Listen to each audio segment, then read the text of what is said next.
नहीं चाहता हूँ। भगवान को कहता है वृत्रासुर, महाराज मुझे आपके दास के दास का दास बना दे। दासानुदास हो दास ही हो, क्योंकि मैं आपका दास बनूंगा तो मुझे कभी अभिमान भी आज मैं भगवान का भक्त हूँ, लेकिन आपके भक्त के दास का भी दास बन जाओ, ऐसी मेरी कृपा करें। फिर दूसरे में बड़ी प्यारी पिता है, तब पिता महाराज आप ये सोच रहे हो कि मैं आपको कुछ मांगने के लिए स्तुति कर रहा हूँ ना, तो ननाथ कष्टम न च पारमष्टम, मुझे महाराज स्वर्ग का राज्य नहीं चाहिए, पाताल का राज्य नहीं चाहिए, पृथ्वी का राज्य नहीं चाहिए, महाराज मुझे कुछ नहीं चाहिए। मैं क्या चाहता हूँ, समंजसत्वाम विरह्य कांक्षी, आपके विरह में मैं तड़पू रोऊं, ये मैं चाहता हूँ। और कैसा विरह चाहिए? अरे महाराज तीसरे श्लोक में वृत्रासुर ने कमाल कर ऐसे ऐसे एग्जाम्पल दिए हैं कि प्रभु मैं आपके लिए कैसे तड़पता हूँ। अजात पक्षाय मातरम खगा, जैसे अभी भी घोंसले में अंडे में से निकले बच्चे जिनको पांख नहीं आंख नहीं, वो अपनी माँ की राह देखते हैं, भूख लगी है, माँ कब आएगी, माँ कब आएगी, कब मुंह में खाना देगी, कब दाना देगी। उड़ नहीं सकते, उसको पता नहीं माँ कहाँ गई है, उसके पास उड़ने की पांख नहीं है, देखने की आंख नहीं, असहाय है वो पुकार दे माँ माँ। प्रभु मैं ऐसे आपको पुकार रहा हूँ, मेरे पास साधना की आंख नहीं है, मेरे पास भक्ति की पांख नहीं। महाराज मैं स्तोत्र नहीं जानता, पूजा पाठ गिरी नहीं जानता, मैं इतना जानता हूँ कि तुम करुणा के सागर हो, तुम दयालु हो, तुम दया करके मेरे पास आ जाओ, मुझे दर्शन दो और मेरी मृत्यु आने वाली। पहला दृष्टांत अजात पक्षी का दृष्टांत, फिर संतोष नहीं हुआ व्याधि हो, फिर पशु का दृष्टांत। स्तन्यम यथावत स्तराक्षुधारता, गाय वन में चरने गई है, बछड़ा घर में है, उसको भूख लगी है, वो संध्या हो गई, वो माँ माँ करके कर रहा है, मेरी माँ आई। और जब आती है तो वो जब उसको किसान छोड़ता है दूध पीने के लिए, फिर उसको खींचता है, उसको जब वो खींचता है उस समय जो बछड़ा गाय की तरफ जो खींचता है, महाराज मैं ऐसे आपकी तरफ खींचूं जैसे भूखा बछड़ा अपनी माँ की तरफ तड़पता है। प्रभु मेरी तरफ ऐसी आपकी तरफ, मुझे ऐसी तरफ दीजिए प्रभु, मैं आपकी ऐसे तरफ। तीसरे दृष्टांत को कमाल कर दी, पशु पक्षी और अब मनुष्य। प्रियम प्रियम विषम विषण्णा, शादी हुई, पति पत्नी की शादी हुई और दूसरे दिन पति को विदेश में जाना पड़ा नौकरी की।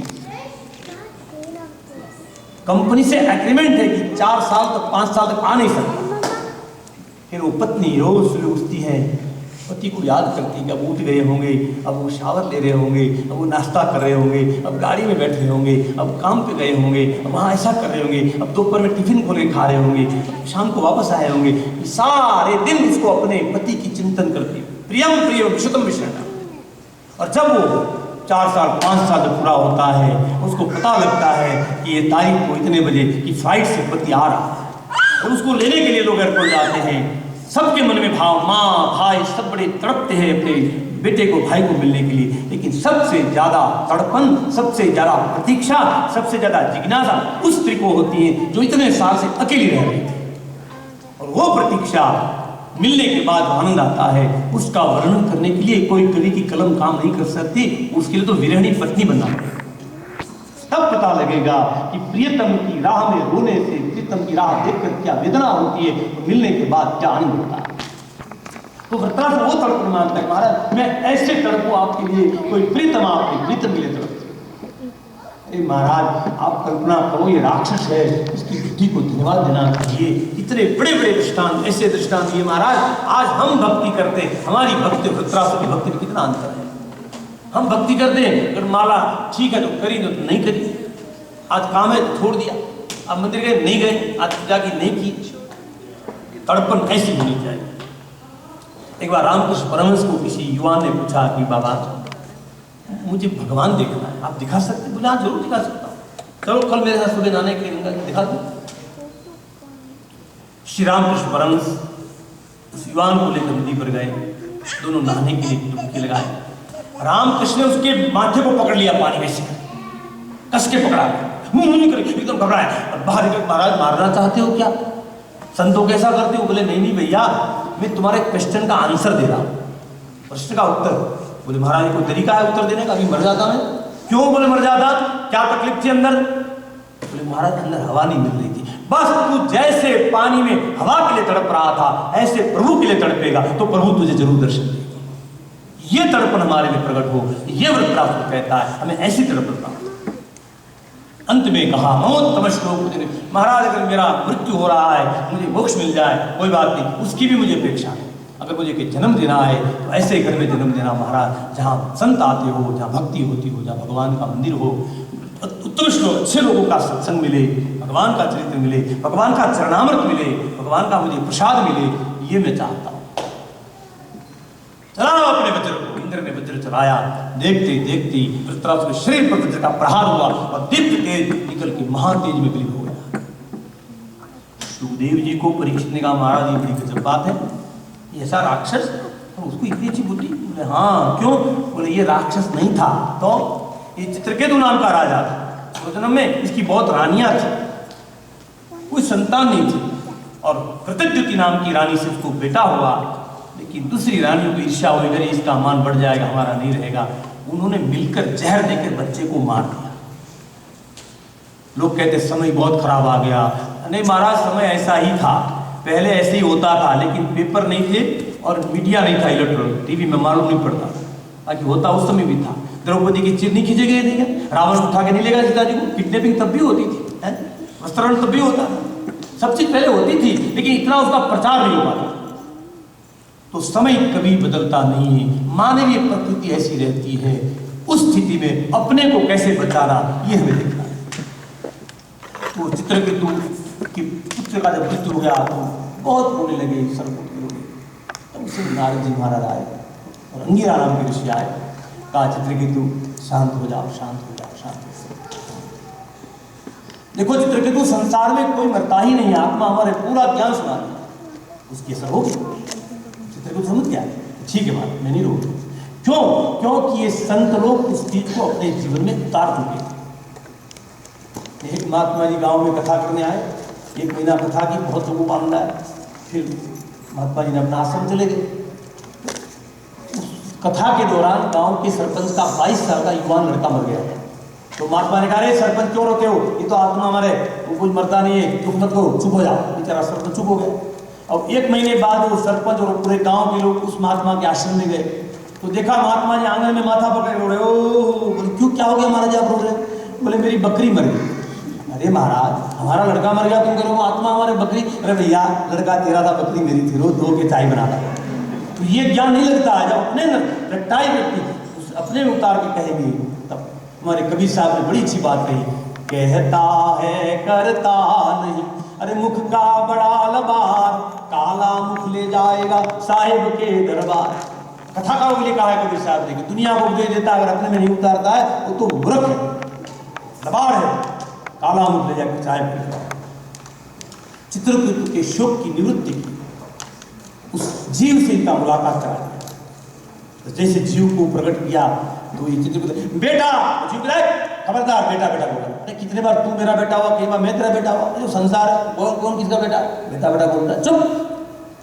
तब चित्र को बता, अरे तो मैं बेकार को बेटा बेटा कर रहा था। ये कथा का मतलब ये है कि संसार में ये जो संत नारद जी ने अंगिरा रूप दे दिया, ये तेरा रूप संतान था, वो तेरा ऋणानुबंधी संतान था, उसको आते ही चले जा रहा है, इसलिए वो चला गया। संतों ने संतानों के 4 भाग बताए। हमारे जो बेटा बेटी होते हैं वो 4 प्रकार के होते हैं। पहला होता है सेवक पुत्र, जो सेवा करता है, एक सब आज्ञा पालता है, कोई दलील नहीं करता, वो सेवक पुत्र है। दूसरा होता है उदासीन पुत्र, शादी होते अलग हो जाता है, न कभी झगड़ता है, न कभी आता है, न मिलता है, तो उदासीन पुत्र, उसको कोई मतलब नहीं है, हरक भी नहीं, शोक भी। तीसरा होता है शत्रु पुत्र, कोई जन्म का शत्रु पुत्र बन जाता है, अरे बुड्ढे खबरदार, मेरे सामने मार के टुकड़े करके फेंक दूंगा, समझो ये शत्रु पुत्र है। दांत बीच के बाप को मारने के लिए खड़ा हो जाए, वो कोई जन्म का शत्रु पुत्र बन गया है, वो शत्रु पुत्र है। और चौथा है ऋणानुबंधी पुत्र, कोई ऋणानुबंध से वो आ गया, उसको ऋणानुबंध बाकी वो वसूल कर दिया। हमने एक संत से सुना, एक महात्मा थे और वो महात्मा कुंभ मेले में जाना चाहते थे, और कुंभ मेले में वो अपनी तरफ से भंडारा करना चाहते थे, साधु संतों को भोजन करना चाहते। तो गांव गांव घूम करके वो चंदा करते। उस समय चांदी के रानी सिक्के रुपया बोले थे उसको, चांदी के सिक्के चलते। तो कहीं इकट्ठे किए उन्हें, फिर एक लंबी सी लकड़ी डंडी बनाई पाइप, उसमें सब रुपये रख दिए। इसको वेल्डिंग करा दिया और निश्चित उनका टारगेट पूरा हो गया, बस इतने तो काफ़ी है, अब चलो चलते हैं हरिद्वार कुंभ मेले में जमाएंगे साथ वो। अब जाते जाते रास्ते में गांव में महात्मा रुक गए। किसी को पूछा भी हाँ कोई अच्छा सज्जन बताओ, बोले हाँ एक पति बड़े भक्त है, उनके घर आप जाए, उनको कोई संतान भी नहीं है, उनको साधु संतों की सेवा करते।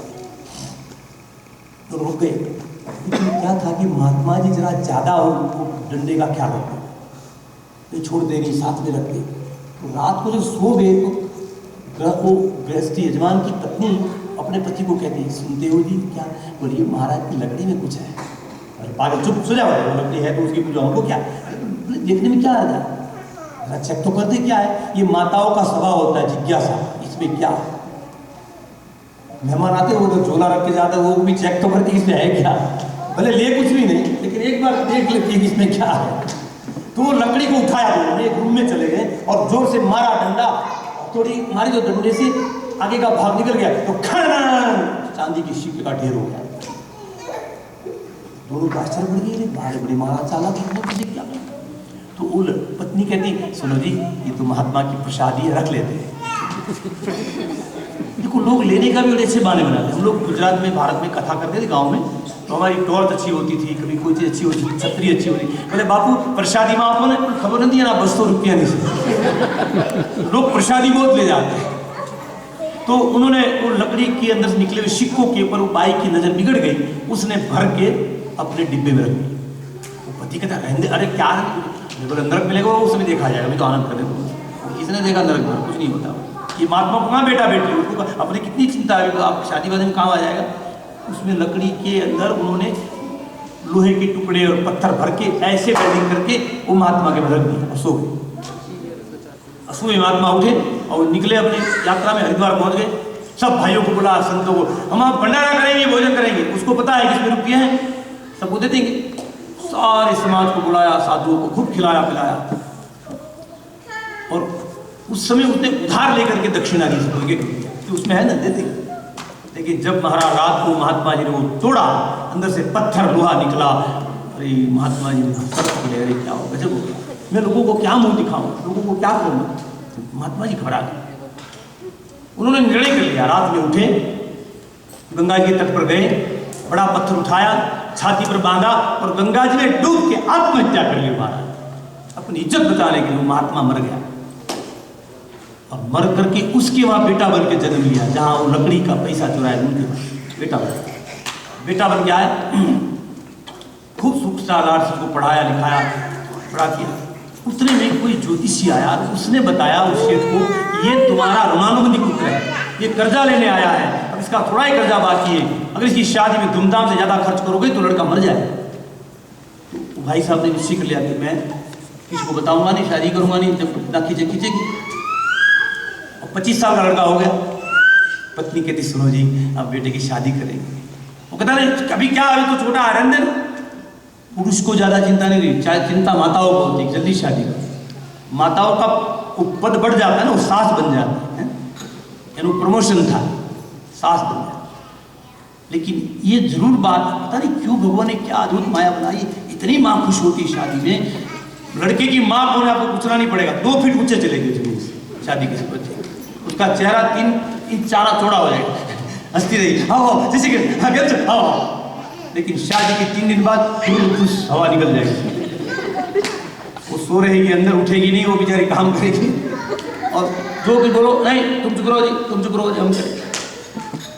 तो यहाँ पर शादी की बात आई, पति ने मना किया, पत्नी मानी नहीं, शादी हुई, सब खर्चा पूरा हो गया, ऋणानुबंध पूरा हो गया, शादी करके आया लड़का। गृह प्रवेश जब हो रहा था दोनों का, उसको पता नहीं कैसे लकड़ी लग गई पैर में, गिर गया और वहीं मरने की तैयारी, एकदम सांस उसकी फूलने लगी। सारे परिवार के मेहमान घर के लोग घबरा रहे, अभी बूढ़ा, क्या होगा क्या होगा। तब उस लड़के ने मरते हुए अपने बाप को बताया कि पिताजी माताजी मेरी बात सुनो। क्या? बोले तुमको मालूम है महात्मा आए थे कुछ साल पहले, आए थे ना, उसके रुपये तुम लिए थे, बुला लिए थे ना। बोले वो वसूल करने में आया है, हो गया है लेकिन ब्याज बाकी है, मेरी विधवा बहू को छोड़ के जा रहा हूं, इसको देखते रहना, रोते रहना और ब्याज चुकाते रहना। ये ऋणानुबंध पुत्र है, किसी भी रूप से अगर लिया कभी कर्म किसी को छोड़ता नहीं। तो वृत्रासुर जो है वो चित्रकेतु था, और वही रणवंत पुत्र को उसका बेटा मर गया, दोनों शोक करे थे पति पत्नी। तो अंगिरा नारद ने समझाया कि तुम्हारा बेटा था वो तो एक रणवंत था, उसकी शोक की समाप्ति हुई। उसके बाद के प्रसंग में छोटा सा प्रसंग, जब वृत्रासुर मर गया तो राक्षसों की मां जो दीति है वो दुखी हो गई। उसने अपने पति कश्यप जी को कहा, महाराज ऐसा कोई मंत्र बताओ, उपाय बताओ कि इंद्र को मारे ऐसा बेटा हो जाए। तो कश्यप जी का ऐसे पागल व्रत क्यों कर रही, किसी को मारने का व्रत थोड़ी होता, और ऐसा व्रत पूरा होता बोले कुछ भी करो। जिद कर ली, ऋषि को मानना पड़ा। कहा ठीक है, तुम 1 साल का पुनसमन व्रत करो, तुम्हारे वहां ऐसा बेटा होगा तो इंद्र को मार सकता, लेकिन शर्त यह है कि व्रत में भंग हुआ तो वो तुम्हारा बेटा इंद्र का मित्र बन जाए। सब नियम बताए, सुबह जल्दी उठना, ये पूजा करना, शाम को सूत्र में हाथ पैर धोना, पूजा करना। एक दिन चूक हो गई व्रत में, और इंद्र महाराज ताप में बैठे थे, गर्भ के अंदर प्रवेश करके उन्होंने अपने द्वारा उसके गर्भ के 7 टुकड़े कर दिए। कहा मत मारो, हम तुम्हारे मित्र, और 7 टुकड़े कर दिए। 7 सता 49, वो 49 वायु बन गए, उनका प्रकट हो गया। उनको क्या कहते हैं लोग? 49 वायु। ये कथा का मतलब ये है कि कोई भी व्रत, कोई भी अनुष्ठान ऐसा नहीं करना चाहिए जिससे दूसरे को कष्ट हो, और दूसरे को कष्ट होने वाला कोई व्रत अगर करे वो कभी पूरा नहीं होता।